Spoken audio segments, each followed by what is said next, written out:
ولو أن أهل القرى آمنوا واتقوا لفتحنا عليهم بركات من السماء والأرض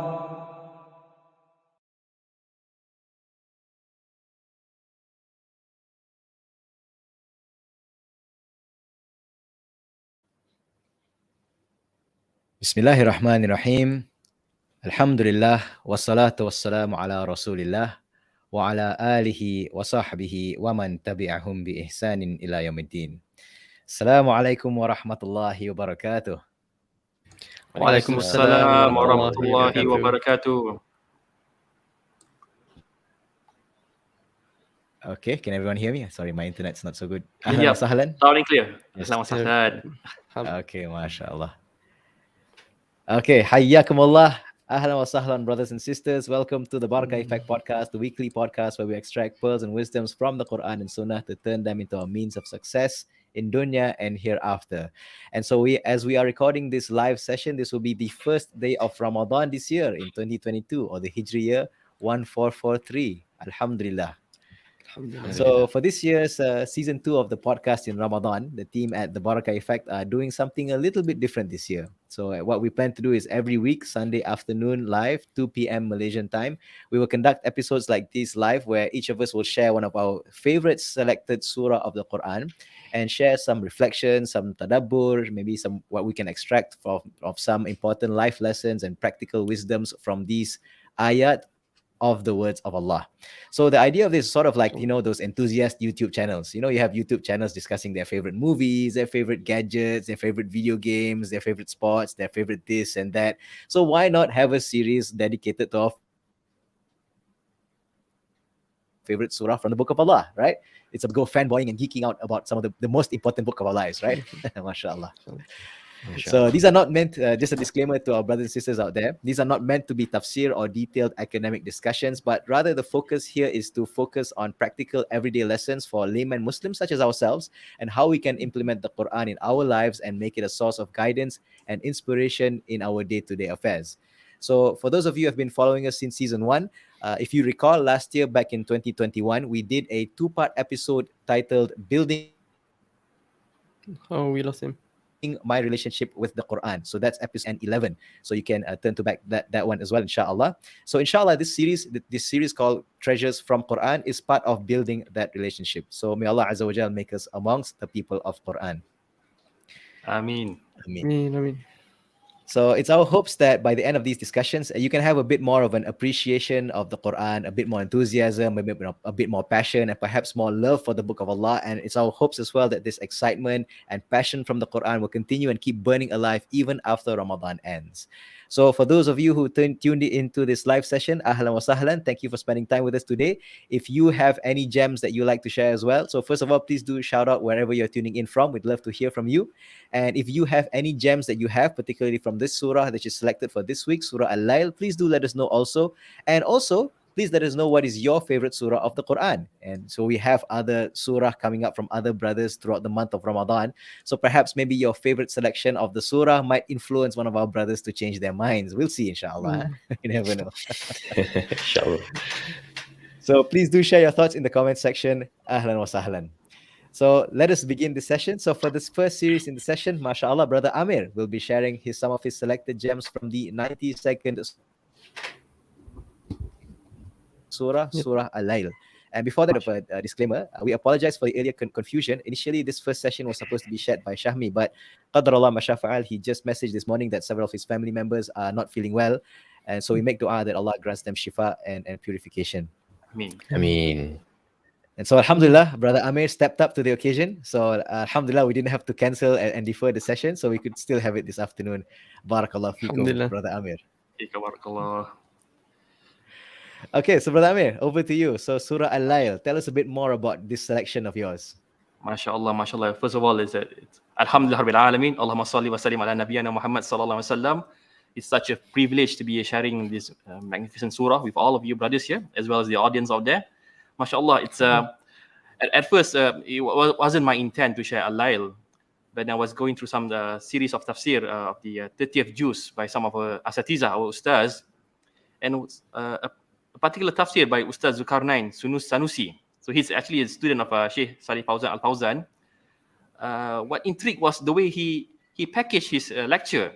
So from just a simple surah Al-Layl, simple ayah, he derived so much benefit out of it, and to the point that the theme of his elaboration was about solutions in solving problems in our day-to-day challenges that we are faced.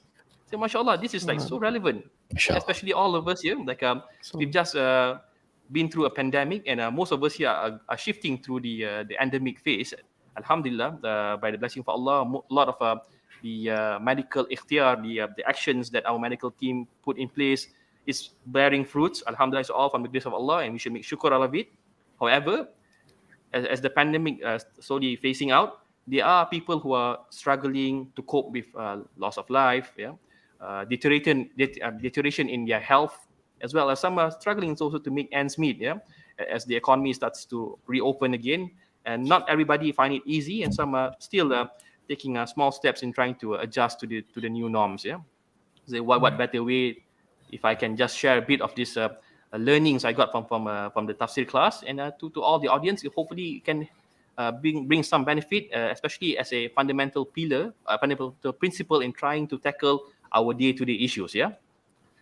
So, mashallah, maybe also just want to add something like Ramadan is so associated with the month of Qur'an that was revealed, and people take a lot of time in the month of Ramadan to do tadabbur of the Al-Quran. MashaAllah, it's actually a really good ibadah. And tadabbur is about reflecting on the meanings of the Quran. However, the teachers reminds all of us a lot, like the scholars remind us that for you to be able to do tadabbur correctly, or to be effective in your tadabbur, you must understand the meaning of the Quran. And in the meaning of the Quran,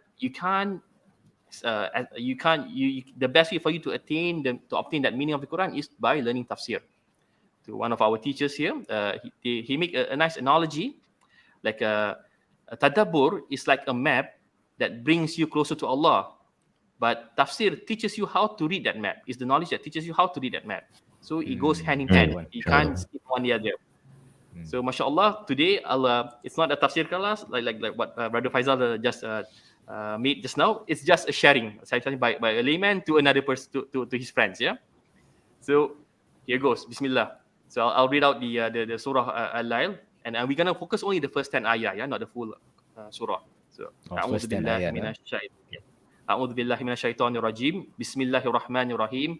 Wal layli idha yakhsha wan nahari idha tajalla wa ma khalaqa adh-dhakara wal untha inna sa'yakum lashatta. Okay. The first 4 ayah here, The first 3 ayah, Allah make an oath, a few oath, And usually when Allah makes an oath, it's because He wants to emphasize the next ayah.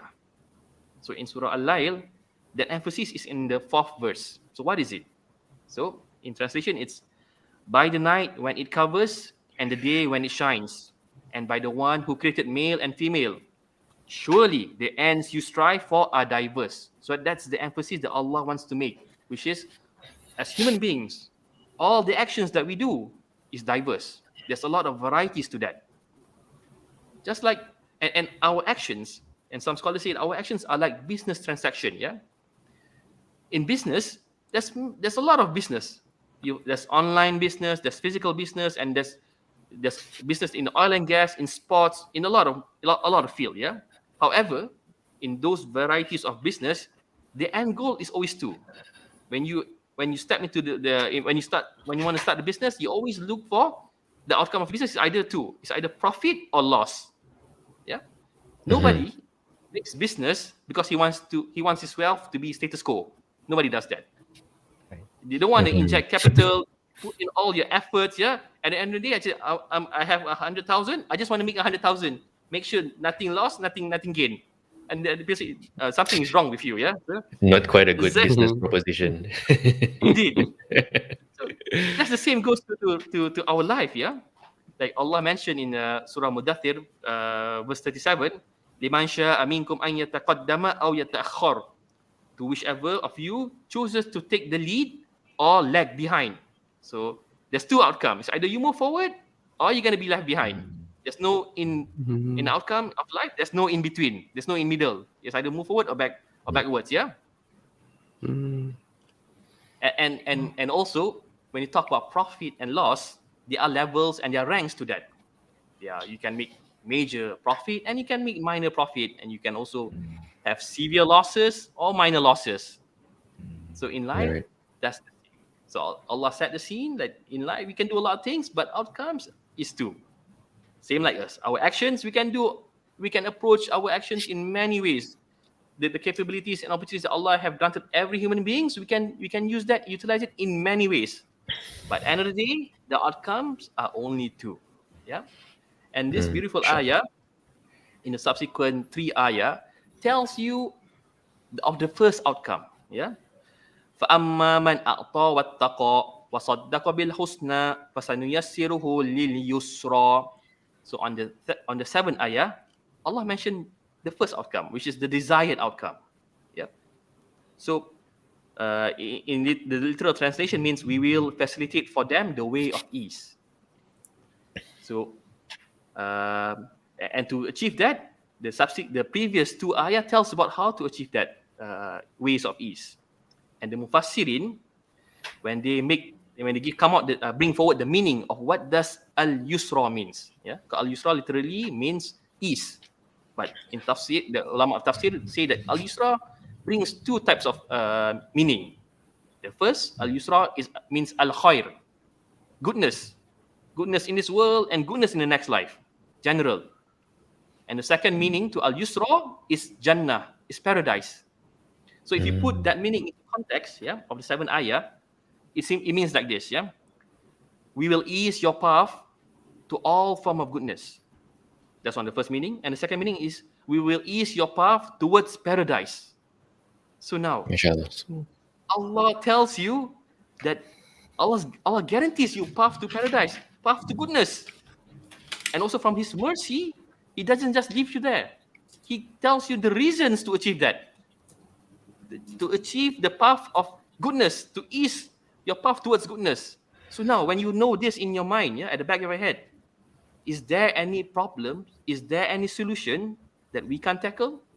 That Allah has not given guidance that we can adapt with, that we cannot utilize in our day-to-day life? No. Allah has told us the end goal, the reward, and how to actually achieve that. In a simple ayah, yeah. And subsequently, the following 3 ayah after that, on verse 8, 9, and 10, Allah says, وَأَمَّا مَنْ بَخِلَ وَاسْتَغْنَى وَكَذَّبَ بِالْحُسْنَى فَسَنُيَسِّرُهُ لِلْعُسْرَى. So on the 7th ayah is al-yusra, and on the 10th ayah is al-usra. So the mufassirin as well bring in two meanings of this. Number 1, it means every form of evil and every form of harm. Yeah. And on the second meaning means hellfire, Jahannam. Yeah.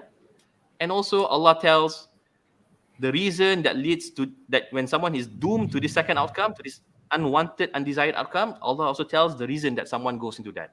So inshallah, in this very brief session, we will try to go what are those 3 reasons that helps you to solve all the problems and you can obtain ease towards goodness, as well as the 3 reasons that cause you to be doomed and cursed into the hellfire.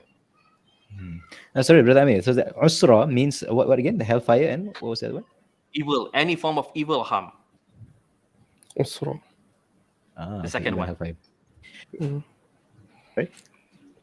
So actually, it's mean in technically it means evil decree, the bad decree. But Ibn Kathir said evil decree means Jahannam, and good decree means paradise. Yeah. Right. That's just an observation because I was trying to draw parallels to what you said. Yusra means ease in dunya and paradise, right? Did I recall that correctly? Yes, it is in general in the complete form. I mean, in general, ease. In general kan. Tapi because usr literally also means hardship, right? But when the mufassirin, they don't talk about hardship in dunya. It's talking about evil decree and hellfire. So because if you, for example, I'm just trying to like apply the what's happening now. People who don't have iman, if they are bakhila wastaghna, if they are stingy and they are arrogant, right? Sometimes they might not necessarily get hardship, right? They might actually even get rich, so called, right? So they might be deceived. Mhm. So they don't get the hardship in that dunya sense. You know what I mean? So Yeah, that's why Yeah. so the Mufassir like always relate. Oh, it's the hardship here. It's not what you see now. It's in the hereafter. that's right. That's right. Ah, Mashallah. Yeah. Okay. And also maybe hardship, maybe also a hardship in his life. You might have everything. You might have wealth, family, good job, reputation, power, yeah. But the heart might be tight. You might have a million. You might have $100 million in your bank account, but you don't sleep well at night every day. Sahih. Right? And you are always skeptic and you are suspicious of every single person, including your own family members. So that's a Paranoid, tightness of the chest, yeah, the paranoid. Yeah. Yeah. right. So, mashallah, that's just the overall generic meaning of Surah Al-Layl.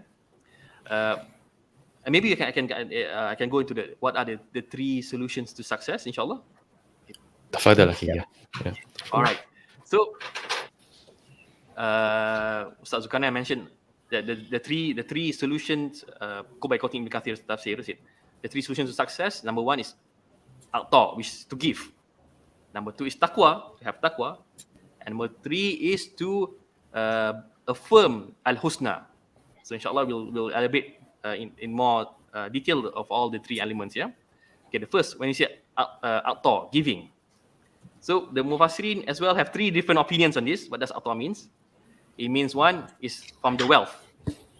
Number two, it's an interesting meaning by Hasan al-Basri. It's sidq min qalbihi. It's your sincerity, pretty much. Yeah? It's sincerity. And the third meaning, it's very generic. It's Allah's right upon you. Okay. When Allah's right upon you, so Allah has a right upon you on anything, on your wealth, on your health, on your knowledge, on your energy, on everything. Allah has a right on top of that.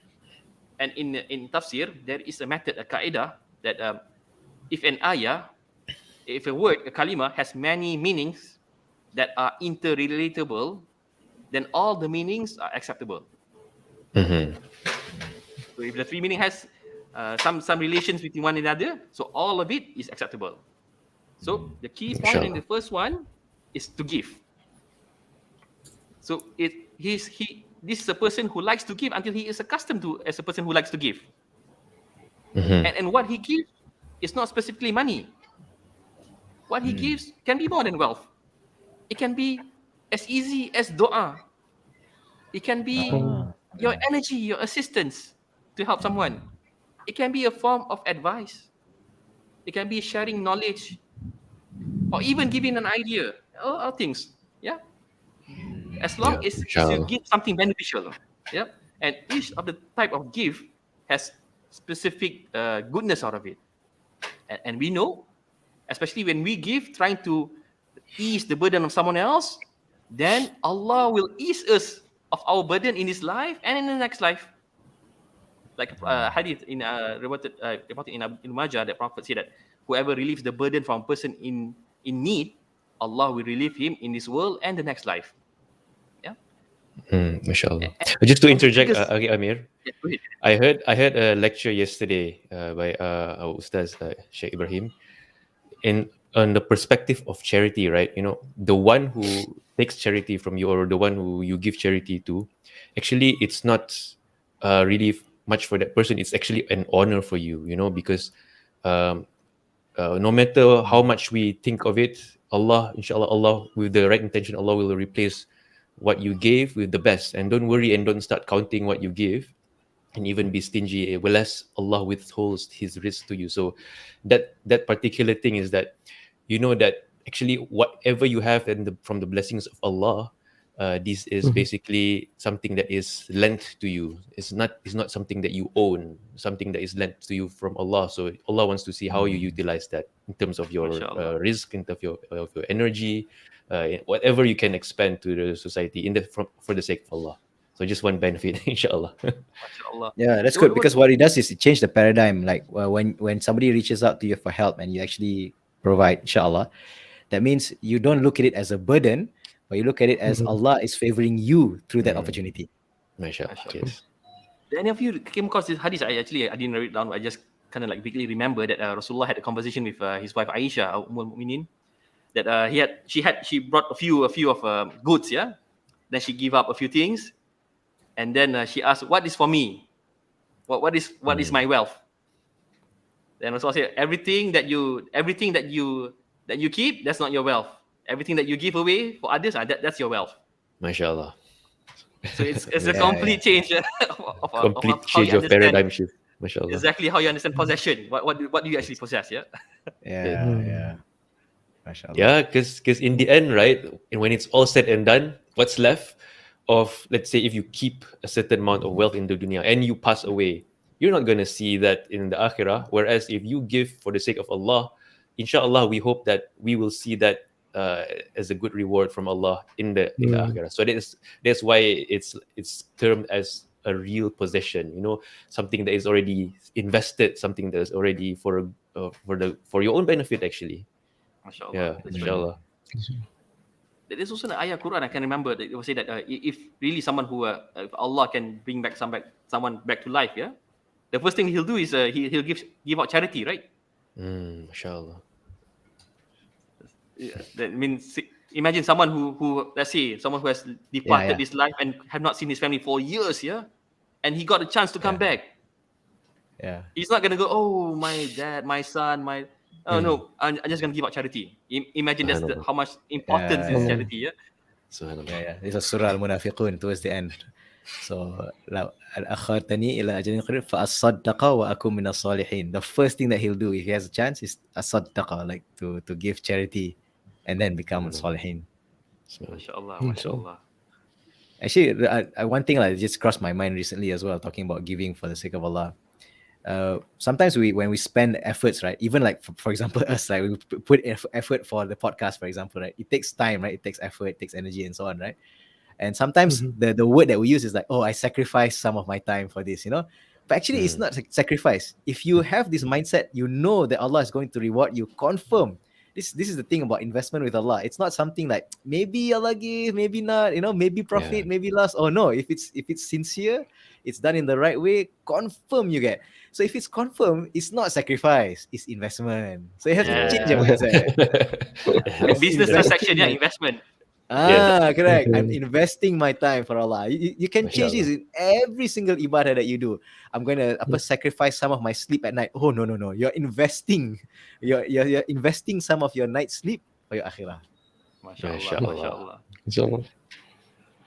Okay. Sorry, I want to add. I just want to continue. Okay, in terms of the gift, the biggest gift you can give is what you call hidayah to irshad, which is like a knowledge, something which is tied to knowledge. Yeah. And because you know why? Because that gives you the most benefit and gives you the highest reward. Sharing knowledge is the highest, gives you the highest. Because why? Because that is what the Prophet does. All prophets does that. They share knowledge. They don't even give. They don't give. They don't inherit wealth to their offspring. Yeah, it's all about knowledge, and nobody has done goodness better than them. And sharing knowledge is what they do. Yeah, that is their inheritance, right? Knowledge. Indeed. To all and you of know us. the mindset, like every person who practice a good knowledge after you have taught them, for example, or you have conveyed it to them, there's a hadith that you will get the same rewards as the person practicing it, right? Yeah. I can't recall the exact wordings of the hadith, but yeah. Without discount. Without discount. MashaAllah, this is amazing. There was a scholar who said that the difference between giving, sharing wealth and sharing knowledge is sharing wealth. One of it will decrease. Either you decrease your wealth, but sharing knowledge, nothing decreases. MashaAllah. Yeah, there's an interesting quote about this. Wealth shared is wealth halved, but knowledge shared is knowledge doubled. MashaAllah. MashaAllah. By the way, I remember there was a quote. I think we quoted this in our episode about seeking knowledge. There was one time where Abu Hurairah was seeing these people around the streets, loitering around. He said, "Hey, what are you guys doing here? The inheritance of the Prophet is being distributed at the masjid." Remember this narration? Yep. They were like, "Oh, really?" Then they all rushed to the masjid. And then I say, "What? There's nothing there. There's no wealth." They said, "You see those halaqat of knowledge? that is the inheritance of the Prophet being distributed. Mashallah. Especially the best among Muslims are those who learn and teach the Quran. Yeah, mashallah. Yeah. True. Mashallah. Yeah, that's a hadith. There you go. Yeah. And actually, this is like sharing knowledge. Yeah, it's beneficial to the person who shared, but it's also beneficial to everyone. And there's I want to bring like two amazing example. Yeah, that by sharing knowledge, it created so much goodness for the entire nation, for the entire country. Okay, I'll show the first example is what happened during the time of Umar. Yeah, so he was on his journey to a district that is under the governance of Abu Ubaidah, and that district is plagued. It was infected by a plague. Yeah, so Umar heard of that. So Umar said, "Hey, what should we do now?" Yeah, so they were Muhajirin and Ansar. So Umar seek advice from Muhajirin and Ansar, but none of them can come to a conclusion. They're like, okay, cannot. Yeah, but there's a dedicated team. Yeah, a group of people. This is called the old time the senior Muhajirin, like the old timers. Yeah, Mashallah. so the elites. So they didn't say anything. They waited until the end. So after Umar asked everybody, then only to give their opinion. And then all of them give one opinion, the same opinion, whereby the younger ones have differs in opinion, but the old timers only the same opinion, everyone. And Abdul Rahman, it was from Abdul Rahman bin Auf. So he came like, Umar, yeah, I heard this hadith, that the hadith that say that is the hadith that in quarantine, pretty much everyone is using it for quarantine, that if you are in a place that has a plague, don't enter. But if the plague is at your place, then do not exceed. Then Umar said, leave, right? Yeah. Do not leave. Yeah. And Umar said, yeah, you're right. Abdul Rahman said, I heard it from the Prophet. I'm like, okay, let's not go into that district. So with that sharing of knowledge alone, one knowledge, he saved the life of many Muslims in that journey by just Abdul Rahman sharing that knowledge. Yeah, I have another example. Yeah, so this is a bit more intense, yeah. So this was during the disagreement of this after the death of Ali. So Ali just passed the reign of Khalifa to his son Hassan. So there was still confrontation between both parties of Muawiyah and Hassan. So they are ready for battle, yeah, for skirmish, I say, yeah. And then there was this companion named Abu Bakr. In the past, I always mix up Abu Bakr as Abu Bakr. Until I thought, Abu Bakr is actually a proper sahabat, yeah. So he came to ask Hassan. He said that, Hassan, when you were still on the lap of the Prophet, I heard the Prophet say this, that this young man, he's gonna create peace between two rival Muslim parties. This young man is gonna be the reason of peace between two fighting parties. Then Hassan understood it straight away. That is a prophecy for him. And then he gave that the reign to Muawiyah. And what happened to that? For 30 years, it was known as the year of peace. Mashallah. And that 30 years was the expansion was rampant. Yeah, I think I think we made as the biggest empire in terms of expansion in the history of mankind. That within that 30 years, even more rapid than Mongol empire. Yeah, and it's because of a hadith that Abu Bakr shared to Hassan, and Hassan practice that hadith. Yeah, it was a real life example of sharing knowledge, giving knowledge. Yeah, and it solved a nation's problem, a country's problem. Yeah, that's just amazing, because how a few words could basically advise someone and give good to the whole country and the whole ummah. And that also reminds us that never underestimate even the small deeds. A good word to your brother is weighty in the sight of Allah. So never underestimate our small deeds that we perceive as small deeds, right? Mashallah. Yeah. And if you're talking about small deeds, there are also small deeds you can give to your brothers. The dua, the gift of dua. Mashallah. Because when a Muslim makes a supplication to his brother behind his back, then the angels will say Amin for the person who makes that dua as well. So it's among the easiest way to give to others, to make dua, make a good dua to your brother, to your sister, yeah, to your family. Yeah, mashallah. Inshallah. Just And one also sharing one paradigm on that, like dua, making dua for others, right? There's the dua when you say Rabbana ighfirli wali walidayya walil mu'minina yawma yaqumul hisab. Basically, you are making dua for yourself, for your parents, and for the mu'minin on the day of reckoning. So imagine that actually. You're making a dua for every single Muslim, of every single mu'min, from the beginning of Islam to the end of end of the world. And imagine that the angels are saying Amin, and may Allah give you the same for all of those people's sins to be forgiven, also to you. That's something amazing that I always thought about, mashallah. So that simple dua, the simple word is so great, so amazing. So just a reflection, inshallah. Indeed, mashallah. I actually never thought of that in that way. Mashallah, it's like and you would need that Yes. you need your accounts to be eased on that day itself, yeah. Yeah, And you make the dua for others. Mashallah, mashallah. And I think in terms of charity, I think it's well known. Yeah, mashallah, it's everybody know charity is the reward that comes with charity, whether it's a mandatory charity or is it a supplementary charity. Yeah. But what I would like to stress is whatever you give out of charity, Allah will indeed replace it back, and Allah will replace it better. Either Allah replace it in this life, or Allah will replace it in the next life. But it will always be better. So do not be despair. Yeah, do not feel heavy to part ways with your cash, with your wealth. Yeah, sometimes I know it's difficult, but have that in mind that Allah, whatever Allah replace you will be better. Yeah, mashallah. Yeah, mashallah. And sometimes when you give something, like especially like when you give charity, there are benefits. There are also worldly benefits if you give charity. Yeah, but it's almost important that when we give something to others, we have the correct intention for it. Yeah. Number one primary intention must always to seek Allah's reward in the next life. Yeah, that must always be by default number one intention.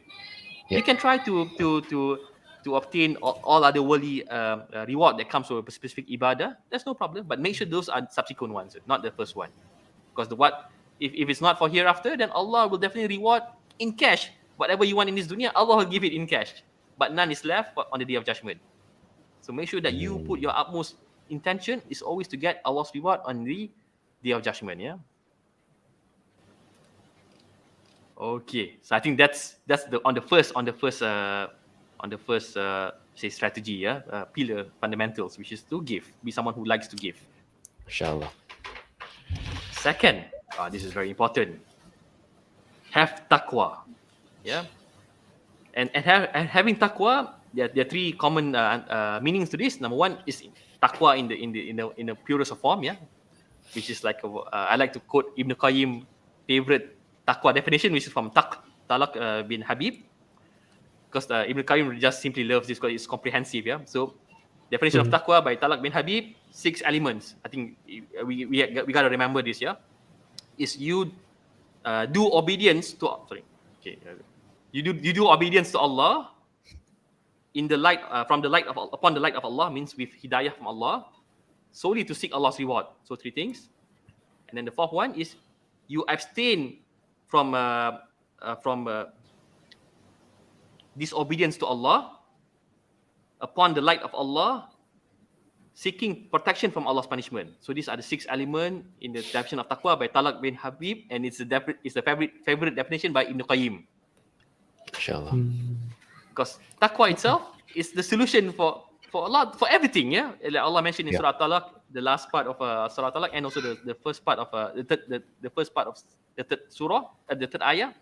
وَمَنْ يَتَّقِ اللَّهِ يَجْعَلْ لَهُ مَخْرَجًا وَيَرْزُقْهُ مِنْ حَيْثُ لَا يَحْتَسِبُ. And whoever is mindful of Allah, have taqwa Allah will make a way out for them and provide them from sources they could never imagine. Yeah. Mashallah. MashaAllah. And when we say when you're someone who has taqwa, yeah, your bearings, your compass on anything you do is oriented towards the next life, towards the hereafter. And Rasulullah said that whoever makes his hereafter as his primary goal, his main intention, then Allah will make his heart rich. Allah will organize his affairs, and Allah will drag the world, will bring the world to him, whether he likes it or not. MashaAllah, Allah brings the world to you if you have taqwa and your main intention is in akhirah. Subhanallah. Yeah. MashaAllah. This to share one thing, maybe a benefit. Like taqwa, right? It's so comprehensive. It's something as a concept, as a guiding compass, let's say, in the life of the Muslim. Like the definition you mentioned before, to live, to do the deeds with the light of Allah, seeking the rewards of Allah, and to leave everything that is prohibited with the light of Allah, fearing the punishment from Allah. So when you apply this filter in your life, it's like a guiding compass to whatever you do in life. You just apply this, and this is, inshallah, this a way of guidance from Allah to you. And as Brother Amir mentioned just now, this is the solution, because whoever has taqwa, Allah gives them rizq and gives them from where they do not expect. So this is basically the how to go about life and what is the solution to life. So mashallah, this amazing concept, taqwa. MashaAllah, indeed, that's right. Yeah. And also like the second meaning to this word taqwa is, as per the Mufassirin, is staying away from Allah's prohibition. And Alhamdulillah, Ramadan is here. Is the best time for us to start practicing staying away from everything that Allah prohibits. Is the best time, Ramadan. Yeah, if you can't prohibit yourself, abstain yourself from things that Allah prohibit in this month, meaning there's no hope for you outside of Ramadan. Yeah, meaning that is your true nature, because there's no more shaitan. So when you still do those prohibitions, it's from your own. It's all for our own nafs. Yeah, it's not for, you cannot blame the shaitan anymore. It's really upon us. Yeah. Yep. Yep. And the last method, which is believing in Al-Husna. So what is Al-Husna here? So the scholars brought 6 different interpretation of Al-Husna. All are interpretable and all can be all are acceptable. Yeah. The first one, as what Ibn Abbas quoted, Al-Husna means La ilaha illallah. Because La ilaha illallah is the key to paradise, and paradise is the utmost reward everybody crave for. Yeah. And also La ilaha illallah means Tawheed. Yeah. And Tawheed, which is based on the kalimah La ilaha illallah, the scholars say that it's like a tree that has really strong roots, and it shoots branches shooting out all the way to the skies. Meaning Tawheed defines your character, brings authenticity in your character, drive your actions, and because of that, your reward, the sky is the limit. Yeah?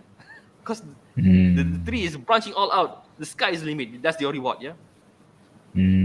This is from Surah Ibrahim, right? There are ayat about this, right? That's right, Ibrahim 24. That's the surah for it. Yeah. Okay.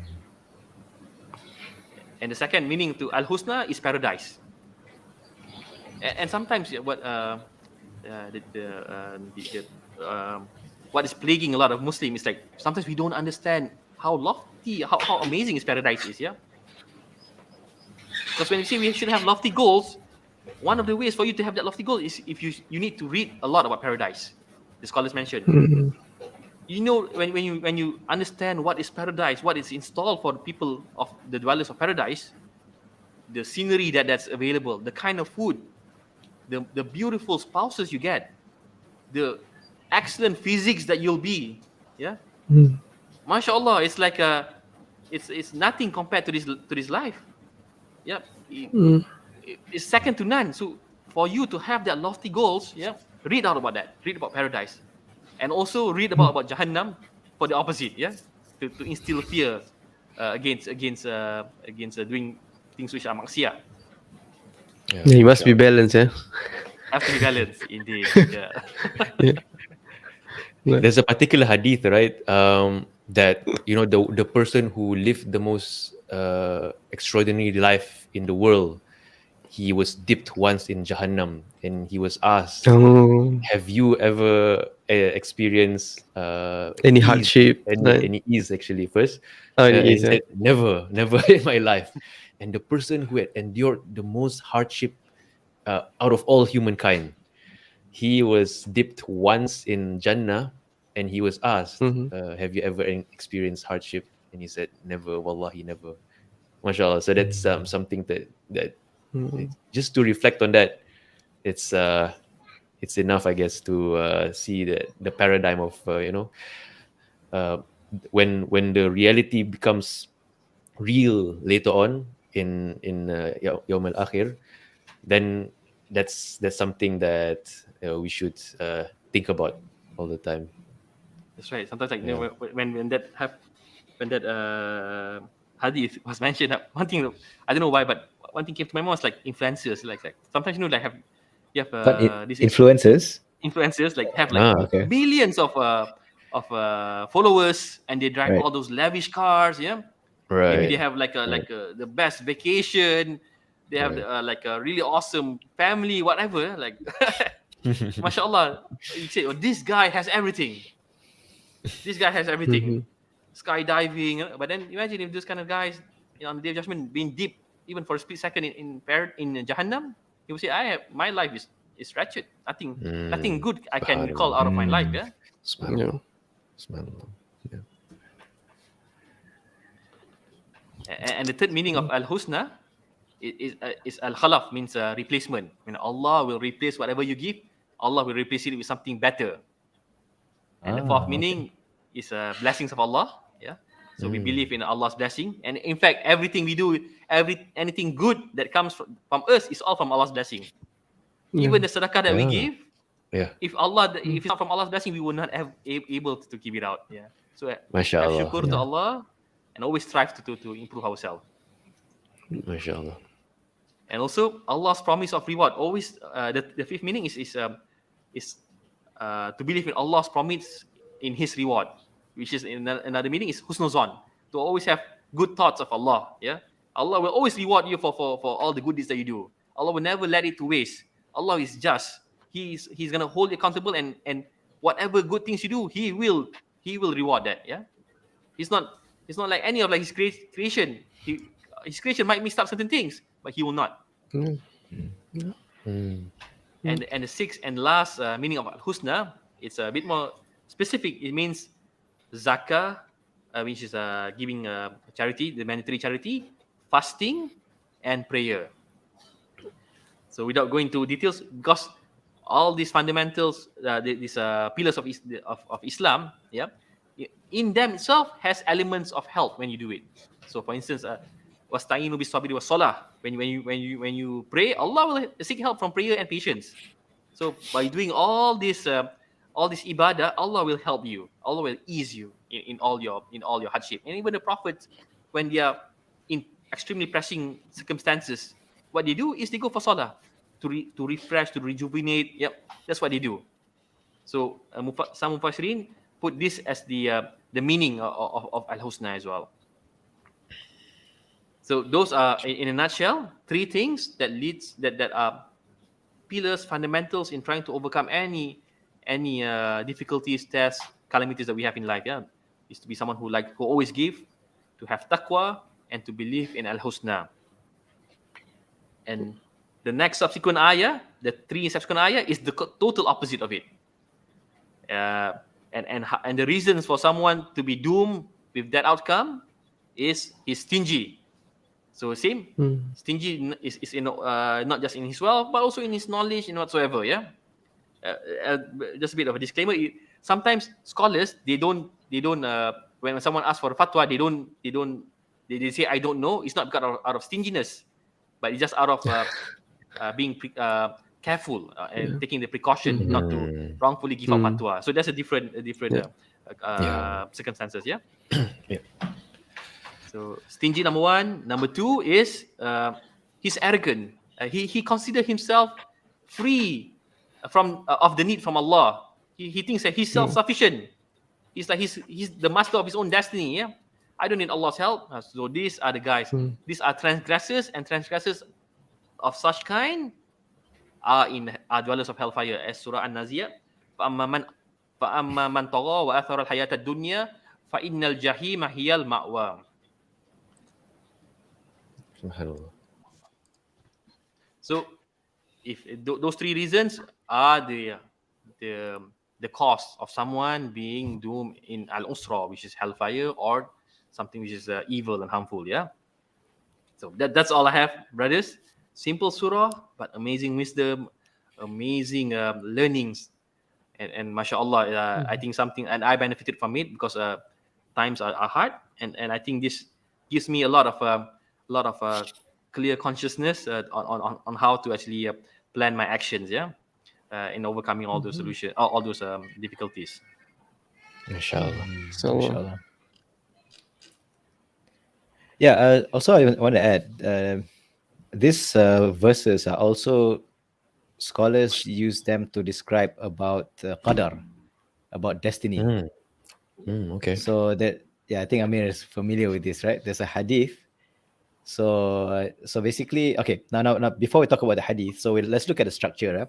So people talk about, how about hidayah, about takdir, and people always make the excuse, if Allah already destines for me to go to hellfire, what's the point, right? So people kind of make this excuse sometimes, right? So the point here is, if you look at the structure of the ayah, there's a consistent theme in the Quran. It's that when you actually put your actions, then Allah adds the guidance. And if you sin, then that's when Allah sends you astray. So if you look at the structure of the ayah, so look at the end result, right? فَسَنُيَسِّرُهُ لِلْيُسْرَى, and we will make the path of ease easy for him, right? فَسَنُيَسِّرُهُ لِلْيُسْرَى, right? Yeah. We make the path of ease easy for him. That means Allah will make it easy for you, right? But Allah doesn't just make it easy for you right off the gate. You have to start first. You have to do the a'ta wa taqa wa saddaqa bil husna. You have to start those actions first. You have to Mashallah. give taqwa, and then you start to implement la ilaha illallah and all those acts of righteousness, and then Allah eases the path to ease for you, right? So for Mashallah. example, for the person who goes astray, right, when you talk about usra, we're talking about hellfire and punishment and hardship in hereafter, right? فَسَنُيَسِّرُهُ لِلْعُسْرَى. It's not like Allah just opens the path of hellfire for you. It's not like it's just Allah just purposely making life difficult for you, but it's a consequence of your actions earlier, which is وَأَمَّا مَنْ بَخِلَ وَاسْتَغْنَى وَكَذَّبَ بِالْحُسْنَى.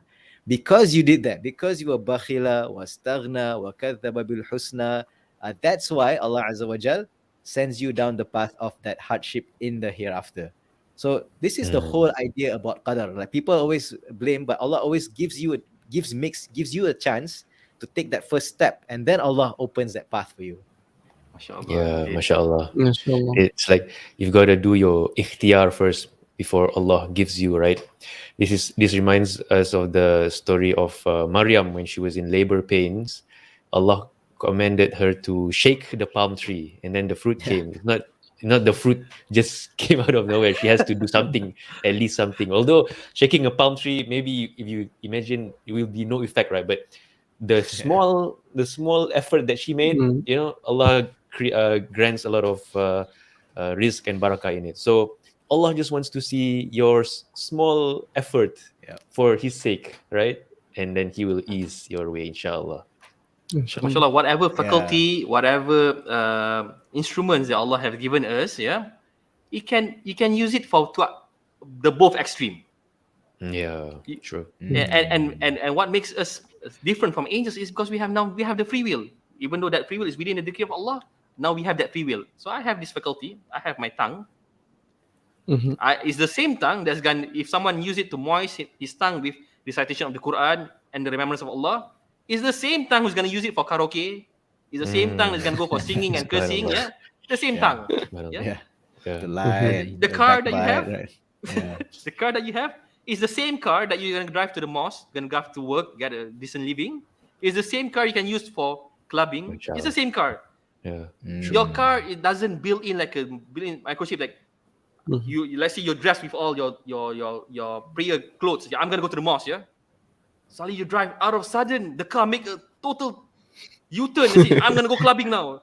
No, it doesn't work like that way. It doesn't. It's not like a transformer that comes and completely changes the path. No, it doesn't. Or like say, my mouth is only for zikr. Right. And one Even day, ways I you just have want to key it in. exactly.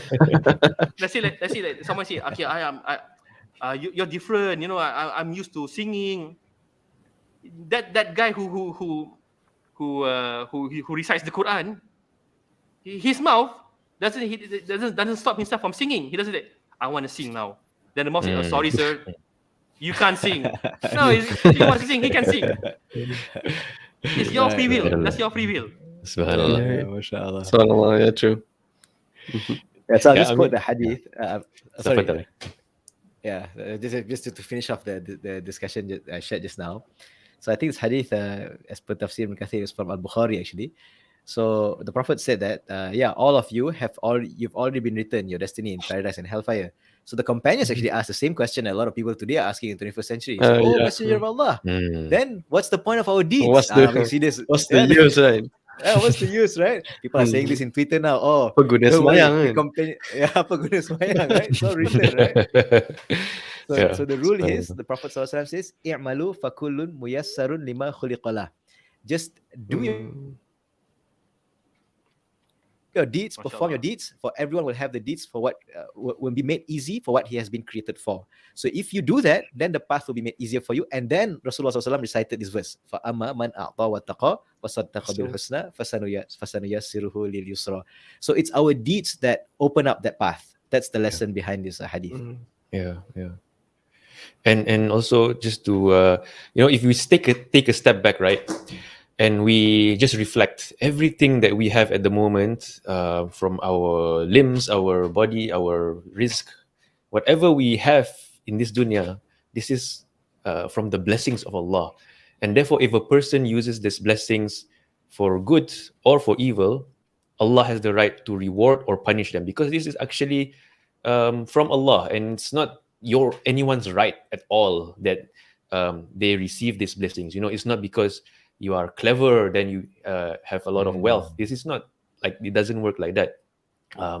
This is basically the rizq and the blessings from Allah, and therefore what Allah wants to see from us is how we utilize these blessings. And as in the ayah, I believe in the fourth ayah, right? Inna sa'yakum lashatta.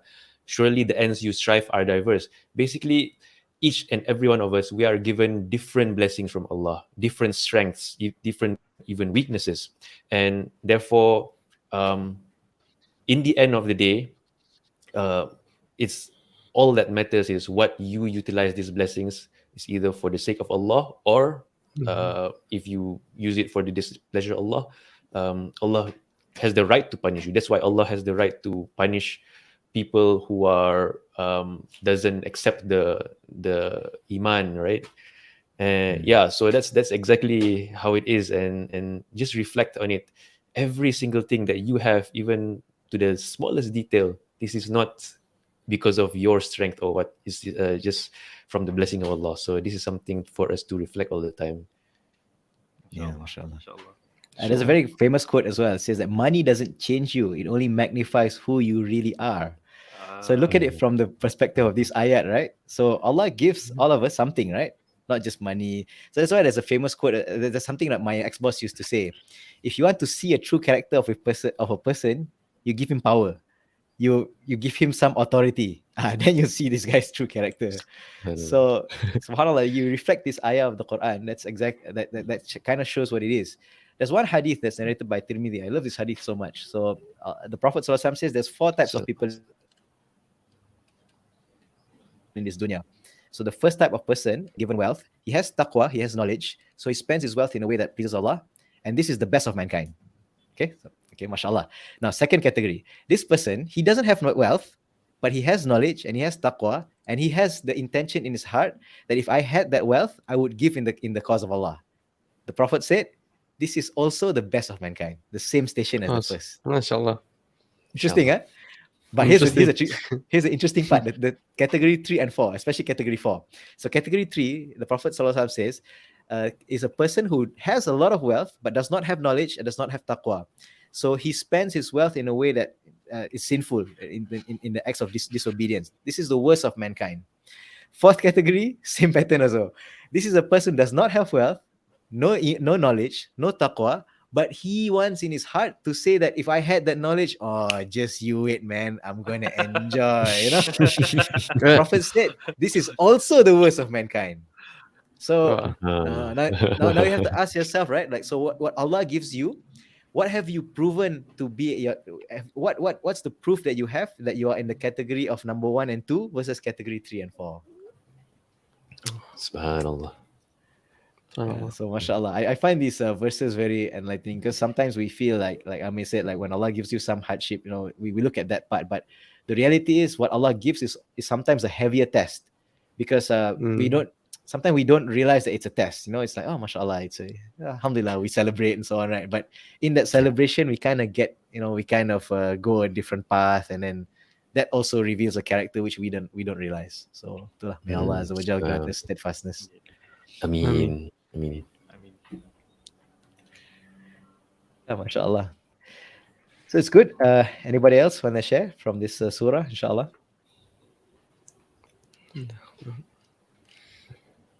I remember reading a tafsir about this. This was actually about Abu Bakr, right? Yep, that's right. But that's just the ending part of the surah. Kan, mashallah. Yep. Yeah, so Abu Bakr as-Siddiq, mashallah. That's right. Yeah, so such a huge honor to have an ayah of the Quran dedicated to you, and yet still he never feels complacent. Yeah. So Yep. Subhanallah. SubhanAllah, I remember, because man a'ta, like the one who gives, right? So the primary example is Abu Bakr. It's always Abu Bakr. So there's one hadith I remember that none of you has benefited me in his wealth more than Abu Bakr has. And I think, and he said that in the presence of Abu Bakr, by the way. So he said that to the companions. It's like, this is like a public declaration. And you know what's the response of Abu Bakr? This thing like just gave me goosebumps. He was in tears and he was saying, Ya Rasulullah, all my wealth is for you and Allah. So he didn't take it in pride. In fact, he's like, oh no, like, it's nothing. You know what I mean? Like he didn't take it in like as a big deal. So no, it's all for you. Like, mashallah. MashaAllah. He didn't acknowledge it, right? He didn't say, "Oh yeah." Oh yeah. Oh yeah. MashaAllah. Mashallah. There's another hadith that explains the virtue of Abu Bakr in Sahih Muslim from Abu Hurairah. Rasulullah mentioned, he asked the companions, who amongst you is fasting today? Abu Bakr said, I am. He asked, who have followed a funeral procession today? Abu Bakr said, I did. And who amongst you serve food to the needy? Abu Bakr said, I did. And then, who amongst you have visited the sick? Abu Bakr said, I did. Thereupon, Rasulullah mentioned, anyone in whom these deeds are combined will certainly enter paradise. So it's amazing that even before Rasulullah asked this question, Abu Bakr has already ticked all the box, and all the virtues, basically all the deeds for the sake of Allah that he, in his ability, he can do. He's already ahead of it, mashallah. It's amazing. Amazing. He gave his wealth and his time, right? So Yeah. we have some people, subhanallah, they can give wealth, but they cannot give time, just like Abu Bakr just now. Yeah. Like, why don't you visit the sick? Oh, just give him the money, but he do it, giving wealth and giving time to visit. Mashallah, mashallah. That's essentially practicing ihsan in your deeds, right? You do everything that you can to perfect that deed. Mashallah. Mashallah. Mashallah. Yeah, mashallah. Okay, so I think wrapping up here, inshallah. Any last pointers from the brothers, inshallah? None from me. Alhamdulillah. Jazakumullah khairan. I'm good. Okay, mashallah, jazakumullah khairan. So, brothers and sisters, so we actually want to cap ourselves to 1 hour. So, mashallah, I think this is the first time ever that we've actually stuck to that. Alhamdulillah. Alhamdulillah, barakallahu fikum. There's a first time for everything. So, I'm glad we made it this time. So, inshallah, next week we'll be continuing the series of treasures from Qur'an. We'll be sharing in our social media pages as well as our YouTube page when that will be. So, same time, Sunday, 2 p.m., inshallah. So, may Allah Azza wa Jal grant barakah in everything that's been Ameen. Chad, and Allah Azza wa Jalla make us amongst the people of Qur'an, accept all of our deeds, Ramadan and beyond. Ameen. Ameen. Ameen. Okay, subhanakallahumma wa bihamdik wa nashhadu an la ilaha illa anta wa nastaghfiruka wa natubu ilaik. Assalamu alaikum wa rahmatullahi wa barakatuh. Wa alaikum Waalaikumsalam assalam wa rahmatullahi wa warahmatullahi barakatuh. wabarakatuh.